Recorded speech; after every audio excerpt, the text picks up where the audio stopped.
the Rockefeller Foundation, the Charles Stewart Mott Foundation, the Corporation for Public Broadcasting, and by annual financial support from viewers like you. Additional funding provided by the Texas Committee for the Humanities.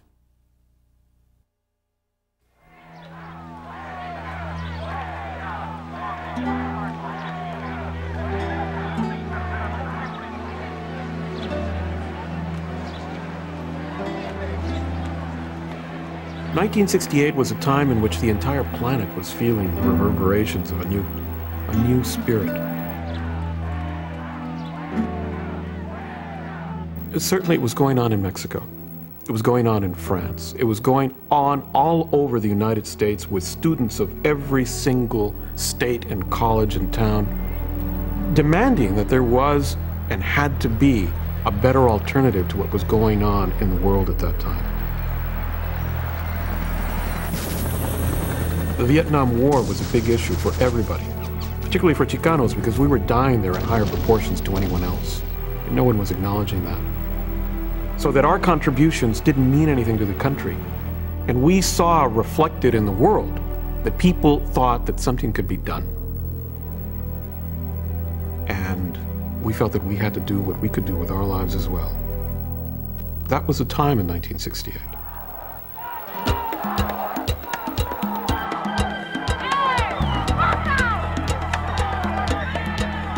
There was never a school term like this one. It began with a simple protest by students who wanted a better education. School officials became involved, and the parents, then the police, and the FBI.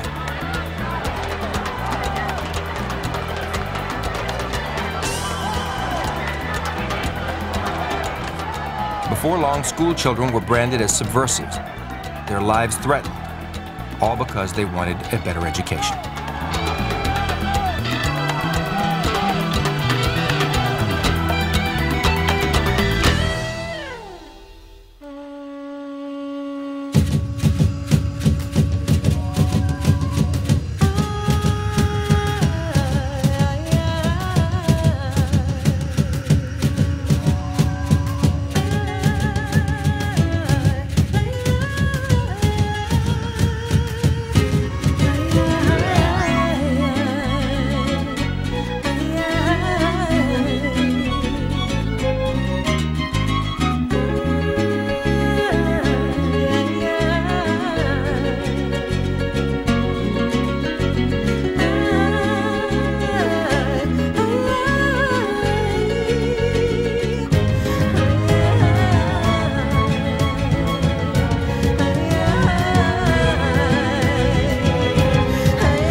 East Los Angeles.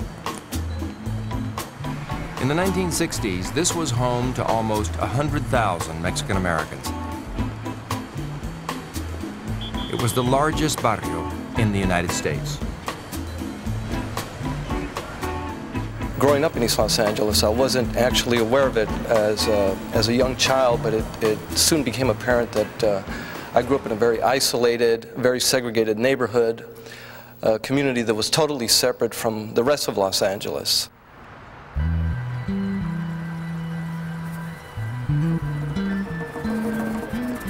Education was seen as a way to break down those barriers, a way for young people to one day have what everyone else had. I was buying into this whole thing about the American dream. Get an education, you can be whatever you want to be, and you know, read all these books and listen to the teachers. Even though at the back of my mind I'm saying something's going on here, you know, the reality that I see here is different from what you're saying. Something was definitely wrong.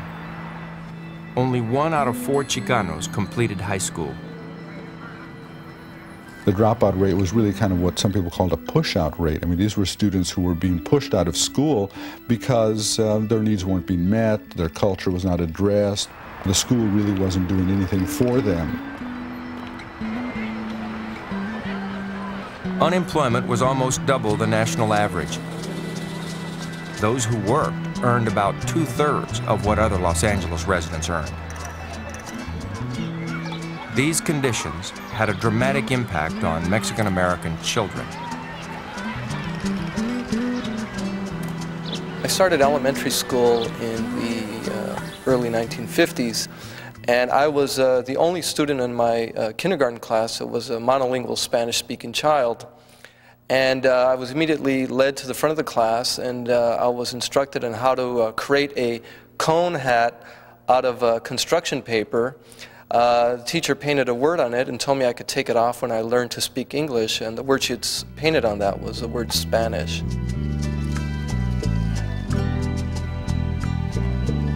I remember going to elementary school, taking my tacos of frijoles and meat and rice and being made fun of by the other kids in junior high especially, to the point where I didn't want to take tacos de carne to school. I wanted to take bologna sandwiches.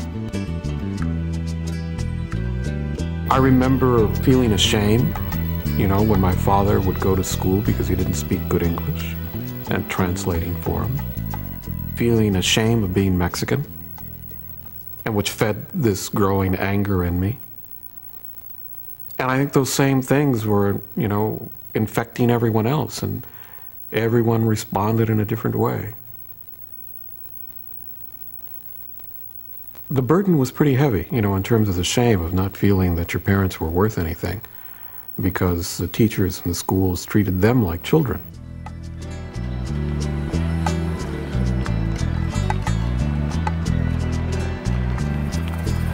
There were clear signs of prejudice and discrimination. I remember vividly when I was an honor student being asked by the white counselor what my father did for a living, and me telling her, well, you know, he's a laborer, you know, he works with his hands. And then she told me, and I'll never forget this, these were the exact words, that is a very honorable profession. You should follow in your father's footsteps. My homemaking teacher, she would say, you know, you little Mexicans, you better learn and pay attention. This class is very important because, you know, most of you are going to be cooking and cleaning for other people. It was real clear to me that there was a definite tracking system. Some students went into the academia tracking and were being prepared to go to college. Others were being tracked into going into the shop classes, into the vocational areas. It wasn't that there was anything wrong with that, but you didn't have a choice. You were tracked into those areas. Students were grouped into the classes, generally based on some kind of ability rating. Usually it was IQ. The lower groups didn't get the same benefits and also didn't get the same support for going to college. Gradually, these students realized they were not alone in their frustrations. I heard that there were many more students who had the same kind of yearning and anger and desire to do something with their lives and not be stereotyped and pegged into being some sort of commodity for labor. A lot of us had the same sort of complaints about what was happening in our lives as far as our education. So we decided to take a survey. That's when we start to gather that information and start interacting with the school district saying, you're not meeting our needs. And look at, you know, people are saying they don't get college advisements. Kids are saying that they get pushed out of school, that discipline is not fair. They went from better food all the way to, you know, we want to go to college. We have the lowest reading rate in East LA, in the East Side schools. We have graduates that graduate from high school, that graduate, that are in the 12th grade, that graduate and are out to face the world and can only read 8th and a 9th grade reading level. And we believe this is a crisis. We were just being passed because of our age and nothing else. So they really didn't care if we learned how to read or we knew how to spell or anything else like that. It was just a matter of, you know, okay, just go. I think the bottom line is the lack of concern of the teachers towards the kids and whether the kids were really getting an education or not. The reality set in that teachers weren't really concerned for the kids. Students called for bilingual instruction, Mexican-American history courses, an end to corporal punishment, and the hiring of more Mexican-American teachers and counselors. Their efforts transformed America's understanding of what was meant by civil rights. They presented their demands to the Los Angeles School Board. They felt like we were not counseling them, but we're trying to have them go into industrial arts. Well, that wasn't true at all. We were trying our best to get as many to go into a four-year school as would. What can we do when we do not have the actual authority to control what the whole of society is doing? If we could distribute everybody equally and have equal funds everywhere and have equal quality of teachers, there would be no problem. They patted us on the back, and my recollection was that they literally just threw away the results of our survey. And that began to politicize us.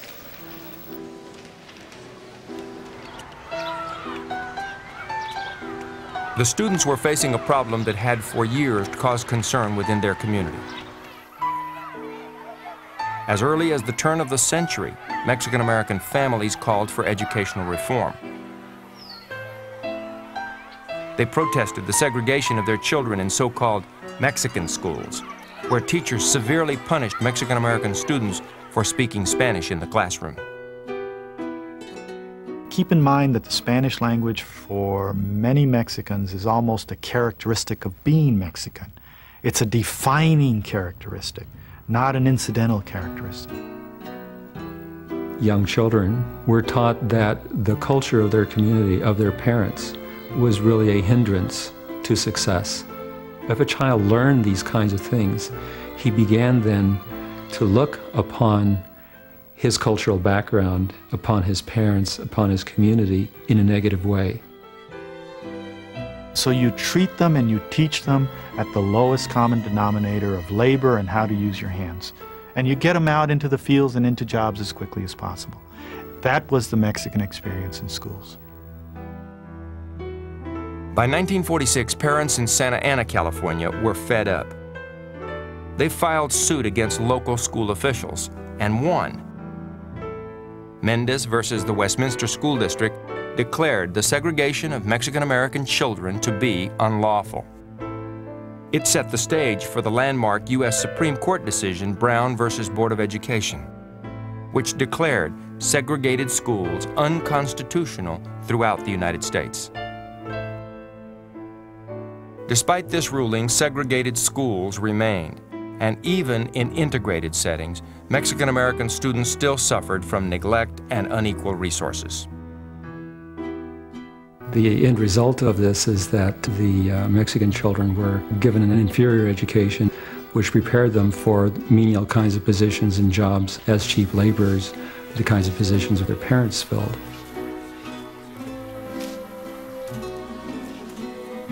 Our greatest resource is the skill and the vision and the wisdom of our people.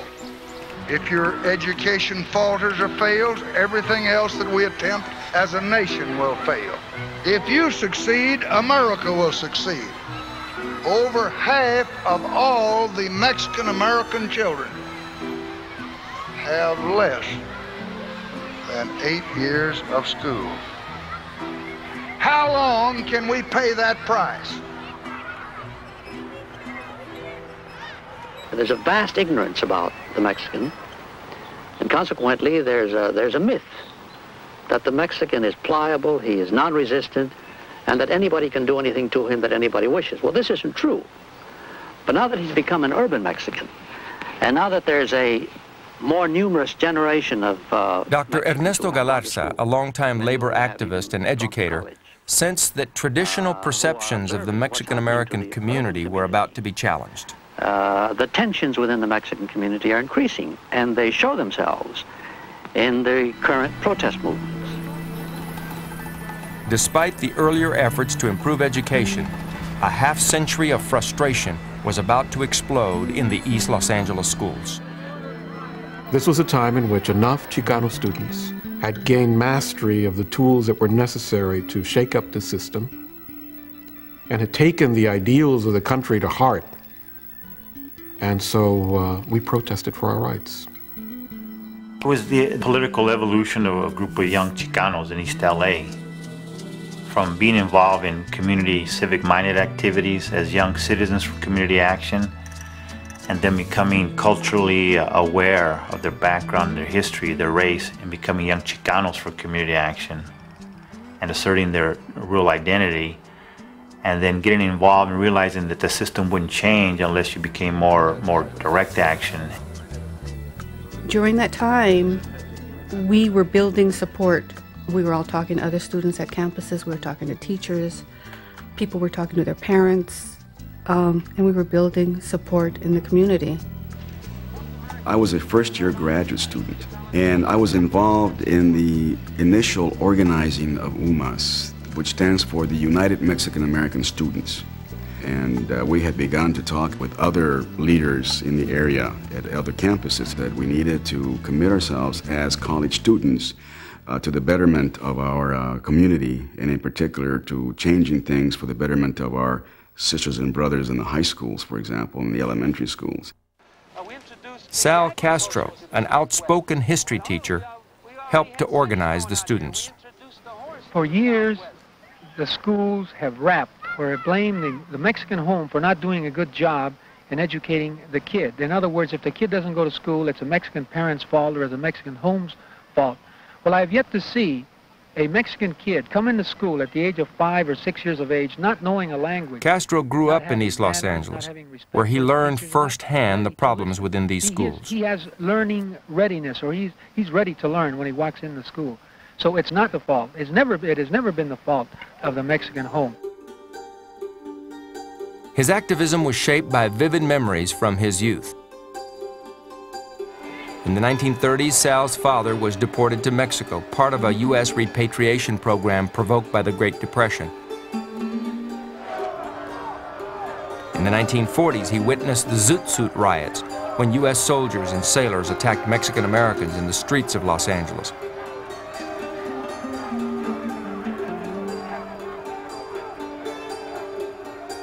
By the spring of 1968, Sal Castro knew clearly what he was up against.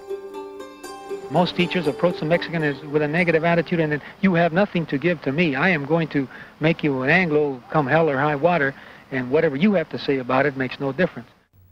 We had to now say the schools are not working. They're taking our taxpayers' money, the hard money that our fathers and mothers worked for, and not returning in any way. We're the only ones losing out. A massive walkout to shut down the schools was what we somehow decided on. Change wasn't going to come from within, it had to come from without.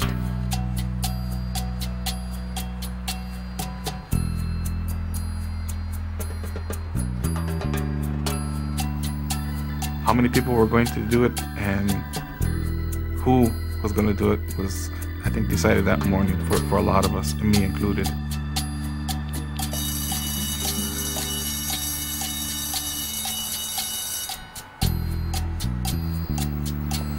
And at 9 a.m., while we were all sitting in class, everyone was aware this was going to happen.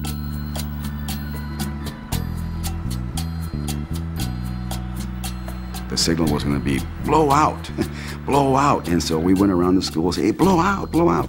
So then all of a sudden kids began to come out of those classes, and the teachers didn't know what was going on. My friends would go down the hallway saying, walk out, walk out. And I remember looking at them and thinking, my God, am I really going to do this?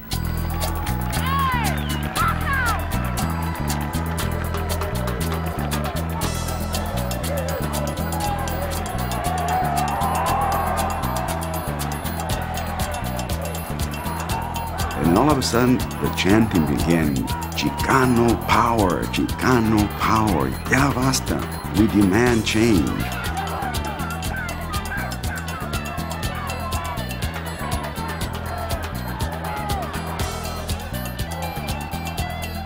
In the morning, as I walked into the school, as the bell rang for the kids to go to school, into the classroom, out they went. Kids from all over, different hallways and everything else, bam, out in the streets, with their heads held high, with dignity. It was beautiful to be a Chicano that day.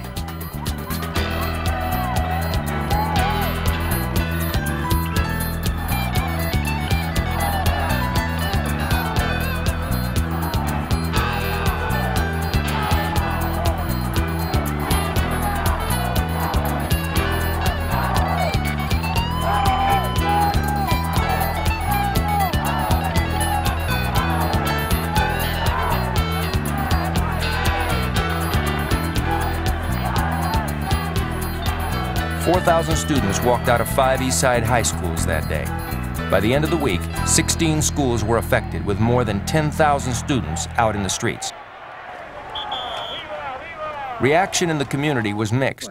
Not everyone supported the blowouts. The majority of the students at Garfield High School do not condone or accept the method which has been used. For me, it was kind of a sad time.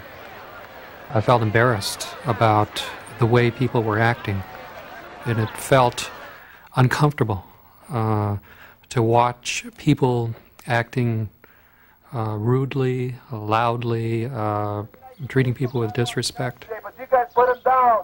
You guys throw them. School officials blamed outsiders, singling out a group of young militants called the Brown Berets.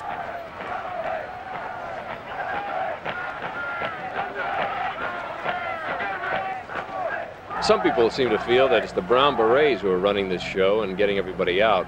Do you agree with that, or who's responsible for what's happening? Is it the Brown Berets, or? It's the Garfield High School Strike Committee. Who organized this? We organized this, the Garfield High School Strike Committee. How'd you get the idea? We just saw that the school was bad. The Brown Beret organization became involved as we were fearful that the police, were going to come down heavy on these kids, and we wanted to protect them as much as possible. So the Brown Berets represented the security. The Brown Berets were a paramilitary group. They advocated direct action and were often confrontational. As such, they became a source of great concern for the police and the local press. The Brown Berets are a group of young Chicano students in college, and we've finally gotten together and are aware that the Chicano, the Mexican-American, and the black man is not benefiting from this great American society. Little by little... The newspaper, the local East LA Tribune, started accusing the Brown Berets of being outside agitated troublemakers. We would tell everybody that, look at what they're writing about us. You know who we are. We live here. We grew up here, and we're still here. If the Mexican-American students want to lead this protest, a protest which we unfortunately have not had the courage as adults to lead in the past, then we will back and support the Mexican-American students in their efforts. The administrators are saying that we're disrupting the educational process. That's not so. The educational process of Mexican Americans for over 20 years in East Los Angeles and throughout the Southwest has been disrupted by its failure to communicate with the Mexican American. That is the disruption. When 57% of the students at Garfield drop out year after year, there has to be a problem. We're not operating in a vacuum. There's social injustice. They needed to be jolted and shocked. And it's what happened. I think the establishment, the status quo, was surprised that all these little Mexican kids would be blowing out and walking out and protesting. What could the community have done? Did they have a legitimate complaint? Absolutely. Did they bring that complaint to public attention in the only way they could have? Probably. But were they right on everything? No. Striking students gathered at a local park and demanded a meeting with school board members. I cannot compel the Board of Education to come. My feeling is that members of the Board of Education will be happy to come and talk with you. May I respond to that? Now, what I said to you is that I realize your limitations, but I'm also saying that we, the students, are demanding that they come. We are only asking you to relay this information. And I remember the area superintendent tried to talk to us, but he didn't have anything to say. What could he say to us? And so the students got up there and spoke, and there was this tremendous energy and fervor. There was an excitement that we had actually pulled it off. Despite opposition, walkout leaders from Eastside schools forged a united front. And we're supposed to have a meeting with the school board, and they fixed out on us. But what they're trying to do is split us up, and we don't want them to split us up, do we? My decision to walk out was probably the lightest decision in terms of what I probably would have liked to have done at that point, with that kind of youth and energy and anger. That's why we're not going to be here like separate schools. We're all united Chicano, right? The walkouts continued. Tensions increased. Could we please have a quiet? Now listen, the assembly will stop until the police leave. We are having a peaceful demonstration. We do not need police officers at this place.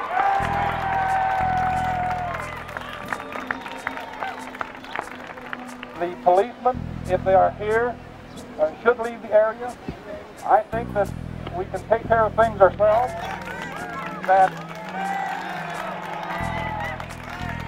Community leaders and school board members tried to calm the situation. To the extent that you dramatize the problem, you help me. To the extent that you convince the public that you will demand at all costs, you handicap me. Consider that. I was aware that there was frustration within the minority community. I was aware that there was great political opposition within the majority community. And so I knew that, in a sense, we were sitting on a tinderbox. Now, I'm going to tell you once again, we're asking for immediate action. And that, I really hate to do this again, but we will just have to walk out once more. I command you, in the name of the people of the state of California, to disperse immediately. 2 minutes. Problems began to escalate. Police were called in to maintain order. The police were not our friends back then. They were there to keep us down. And certainly the authorities of the time felt that we were just crazy, you know, that the Mexicans were getting out of control. Start moving from here. Quiero los chavales que se descuenten de aquí porque ahorita va a ir un pedo en la fregada. So everybody starts splitting, man. I mean it, man. They're going to stop picking them in the buses. The unlawful order assembly included the stands inside the football field. Anyone on the stand will be arrested. Following the Watts riot in 1965, law enforcement began to undergo what we called DART training, disaster and riot training, recognizing that we may be facing a period of unrest. I'd be less than truthful if I sat here and said that we always do everything perfectly and never overreact. There are occasions when individuals do overreact. The only thing that happened was that one of the gates on that Wednesday afternoon, they couldn't get out the gate, and one of all things, the quarterback on the football team tried to break the lock, and the police arrested him. And I said, you can't, we need him now, just take it easy, he's the quarterback. I felt 2 arms on each side of my body, grabbed me underneath my arms, pulled me away off from the main line of students. They assumed I was an outsider from the school. People were just running into the streets, just clubbing people. I mean, the police were just clubbing the people in the streets and running after them. And some of them were just sitting on the lawns there.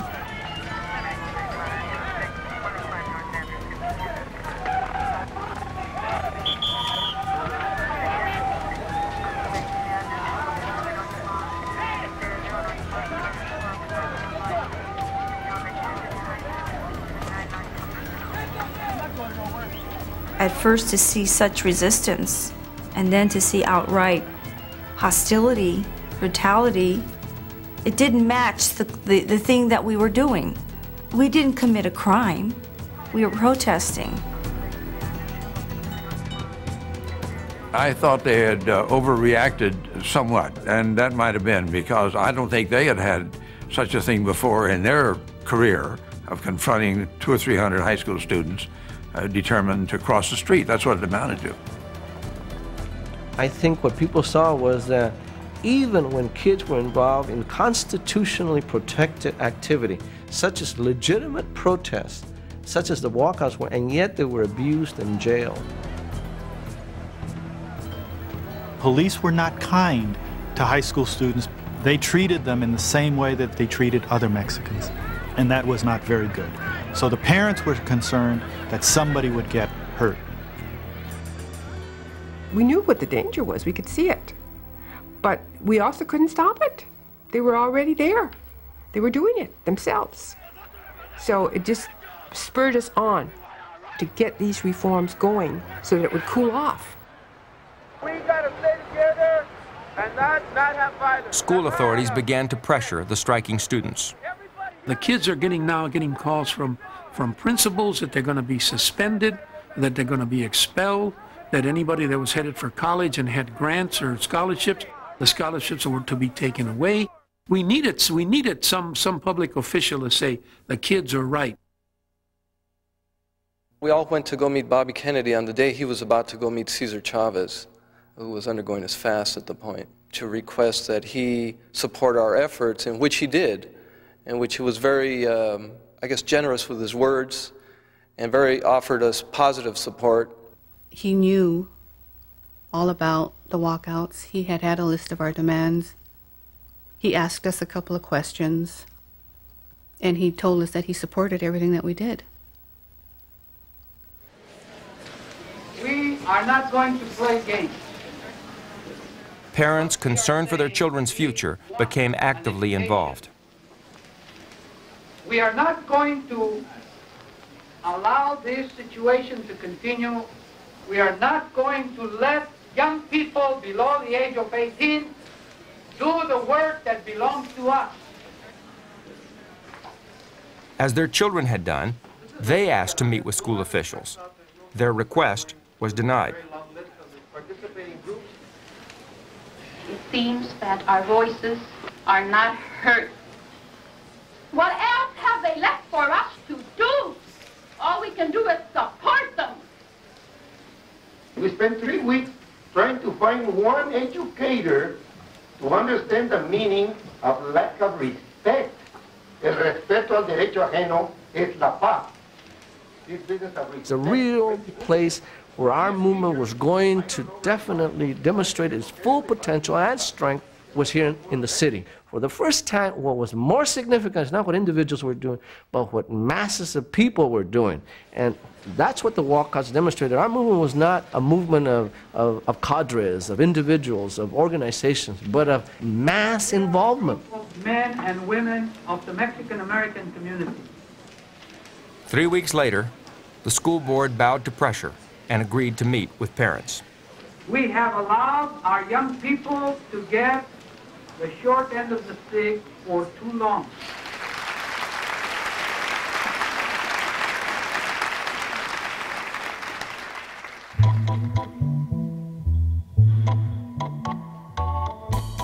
The students returned to school, hoping things would work out.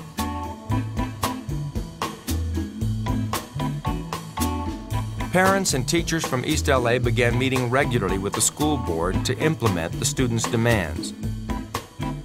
The students had not only taught their parents about education, they'd also expanded the concept of what civil rights meant in America. By early June, things seemed back to normal.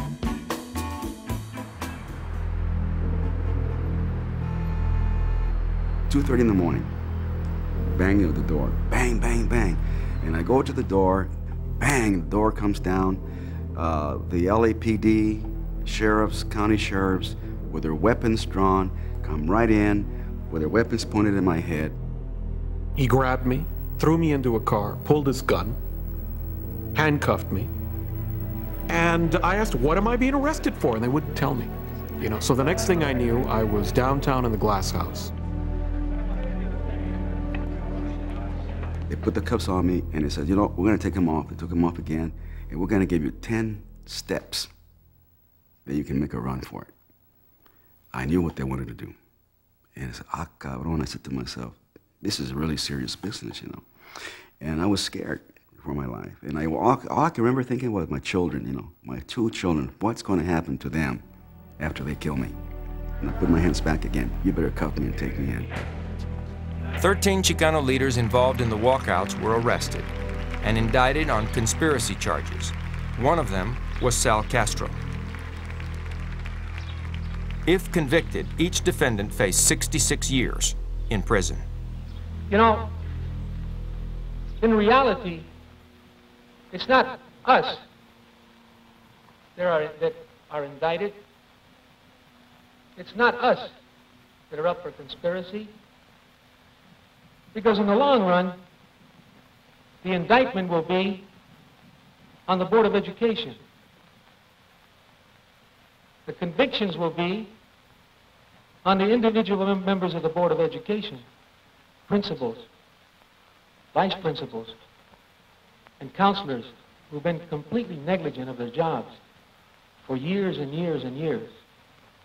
And it's not only an indictment of the Los Angeles schools, but of all the schools in the Southwest, where Chicanos have gone to for years, and where the schools have failed miserably in teaching them. They will be indicted, and they will be convicted. And in the long run, our kids will win, the Mexican will win, the United States will win. All of us ganaremos. Gracias.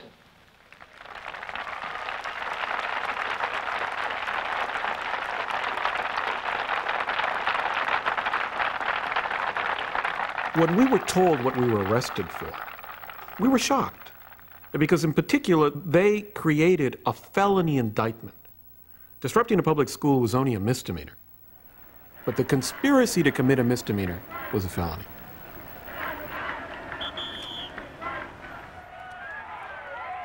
The East LA 13 was the first political trial of the Chicano movement.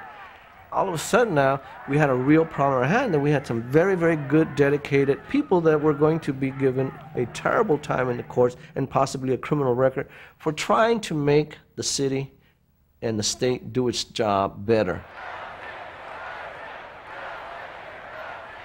I think that the community recognized that that arrest was designed to stop this movement.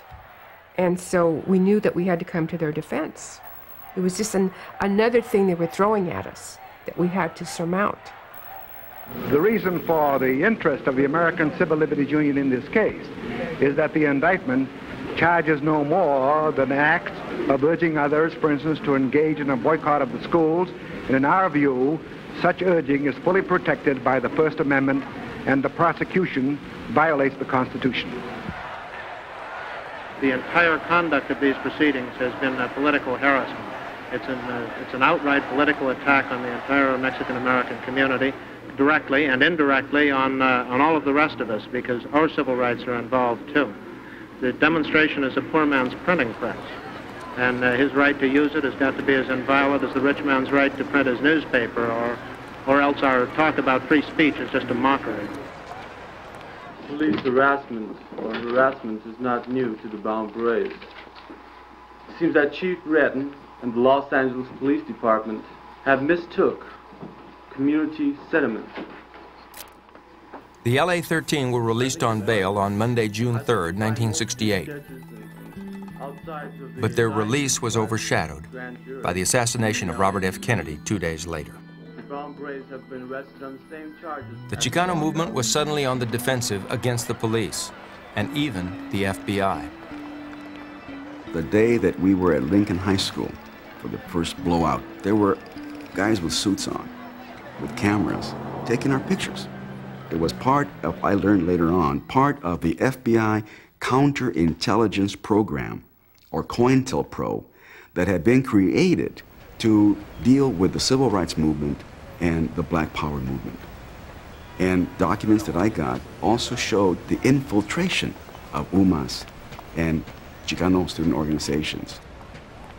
It changed the political landscape of the movement, and it changed my life, because instead of pushing for social justice, we had to completely reverse into defending ourselves, so that the political struggle became a struggle to keep some of its own leadership out of jail. And I remember, just beginning to have this sense that I was being watched. And people started talking about it. We started talking about provocateurs and infiltrators. And certainly after these arrests, everyone was paranoid. The Brown Berets were a special target. The LAPD at that time was doing surveillance or taking a lot of photographs. We didn't realize this till way later on when we were arrested. We felt it was an attempt to try to stop the movement, the growing movement. And little did we know that the Berets by then had already been infiltrated by the sheriffs and the LAPD. One of the walkout leaders who said he was from Wilson High School turned out to be an LAPD. Everyone was suspect. And with good reason. It turned out that a significant number of the people in these various organizations were police officers or informants. Many of them were actually the people who were proposing violent actions. The officials were keeping tabs on certain individuals, which were then being referred to the FBI on subversive activities, in which I was one of those people who was listed as one of the 100 most subversive individuals in the United States in 1970.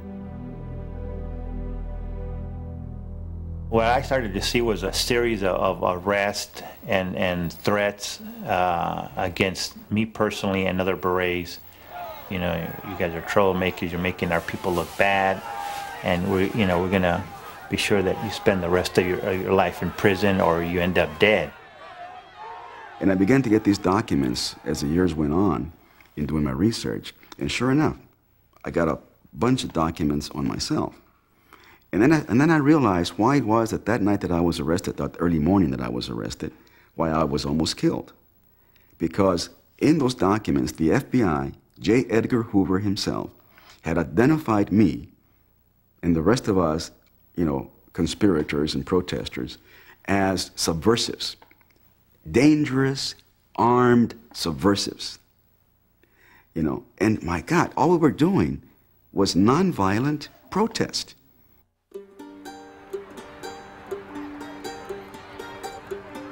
As schools opened in the fall, the East LA 13 felt the full impact of their indictments.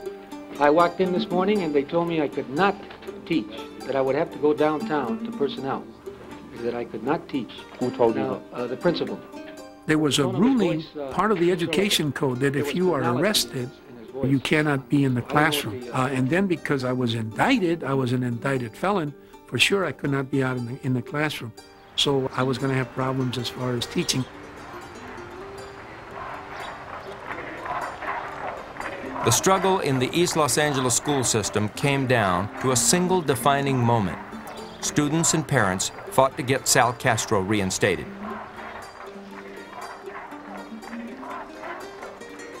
This was a person who put himself out on the line, and his community came to his support. And at that point, whether you liked him or you didn't like him wasn't even the issue.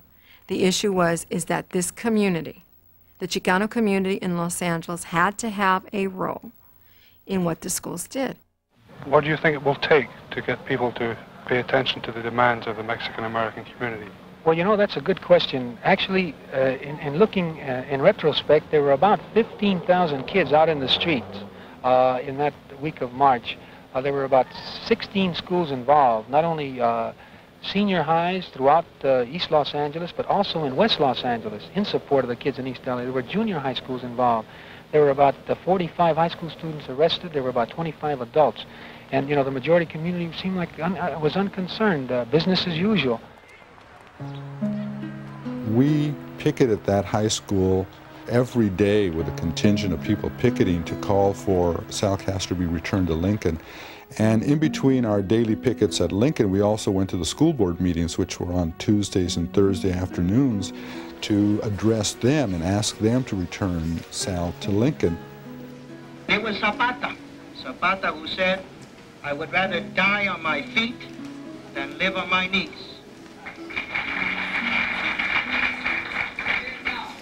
In front of Lincoln High last week, the crippled and the blind paraded so that you might have eyes to see and courage to stand on your feet and to deal in good faith with the Mexican-American community. After 10 days of picketing without results, Chicano activists resorted to a new tactic.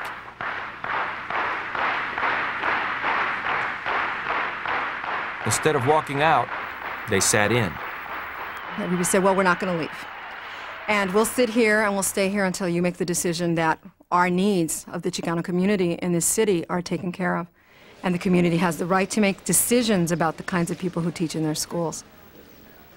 It just seemed like the next logical step, you know, that we had to kind of apply a little bit more pressure. We were determined to occupy that room, and that was our main function. You know, we slept there. We kept that room occupied through that whole period. I'd never done anything like that before. And it was civil disobedience. And civil disobedience means that you have to take the consequences. So we knew what the stakes were, but we knew we had to do it.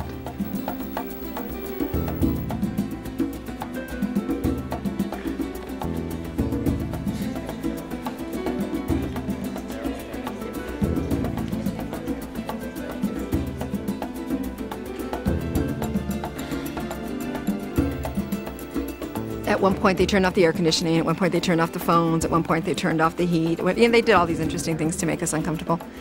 But there were things you read, a lot of books. We sang. We had mass. It was a time to talk about what we were going to do next.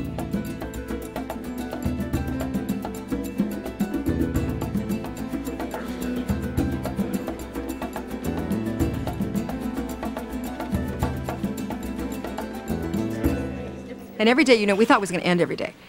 We thought, okay, it'll be over. They're going to listen.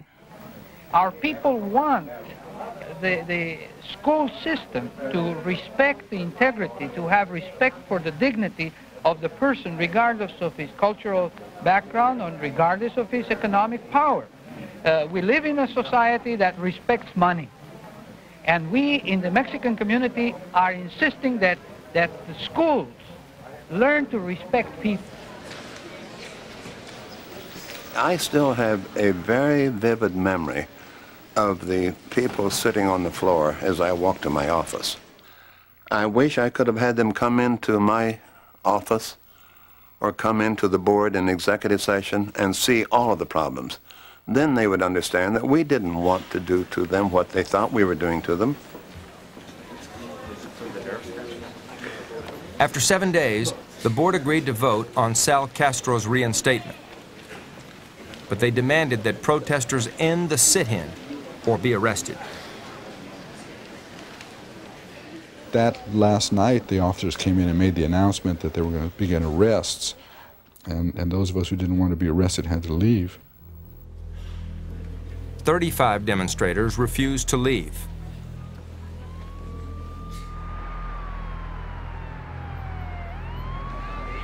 You are hereby notified that this building will be closed at 10 o'clock p.m. That any permission, implied or otherwise, to remain on these premises is hereby revoked. You will be considered trespassing and in violation of California Penal Code, Section 602N. It was clear to us that we did not have the power and that they could crush us if they decided to, as certainly they had crushed many other movements.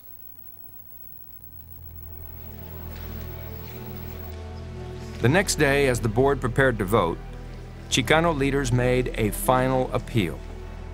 It's not so much, Mr. Castro. It's the issue, what a man means to every teacher. Academic freedom, shall we call it, to a Negro, to a Mexican, to an Anglo, shall we say. We are here to express to you that in accepting a Mexican teacher who says that it's good to be Mexican, you're also accepting a principle that may govern our city without barbed wire in the middle of the street. For out of one flesh has God made all men.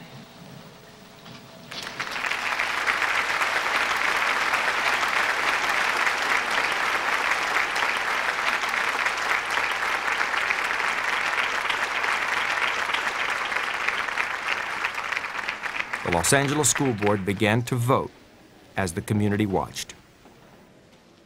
Roll call, please. Mr. Gardner? Yes. Dr. Hardy? Yes. Dr. Nalla? Yes. Dr. Rich? Yes. Dr. Wood? No. Reverend Jones? Yes. I move adjourn.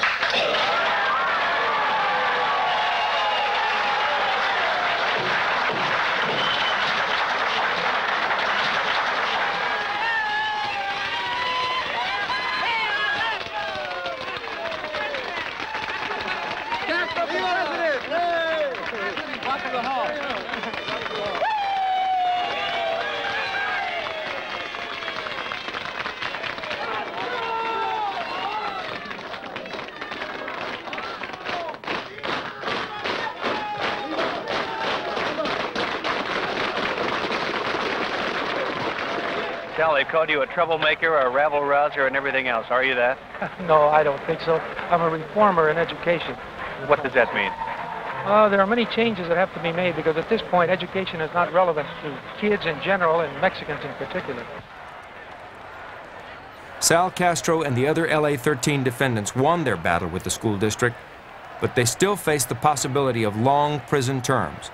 Their legal battles would continue for 2 more years. The East LA-13, which was of course the case coming out of the walkouts, was ultimately thrown out of court on appeal, again based on the Bill of Rights. Freedom of speech, freedom of assembly, freedom to petition the government for redress of grievances. The walkouts were the first significant urban struggle of the Chicanos. And all that our kids were trying to do was to make the schools work better. What the walkouts did, it focused the attention now on the Chicanos in the city, because these kids were serious. These kids that went to school from that time, they were going to do something. They were going to change the world. Los Angeles was only the beginning. Soon after the blowouts, Chicano students across the country staged similar protests, igniting a movement for educational reform that would continue for many years to come.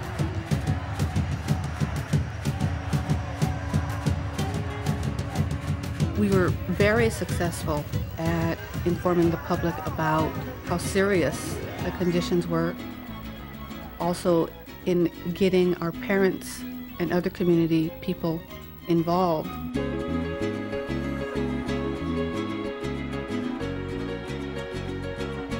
The blowouts made us all realize that, wow, collectively we had a strong voice, and it gave us a power that we didn't realize that we had before.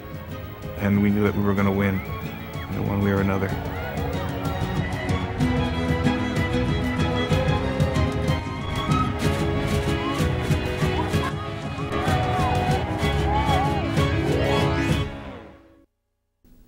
To learn more about the Mexican-American Civil Rights Movement, visit us on the PBS homepage at the address on your screen.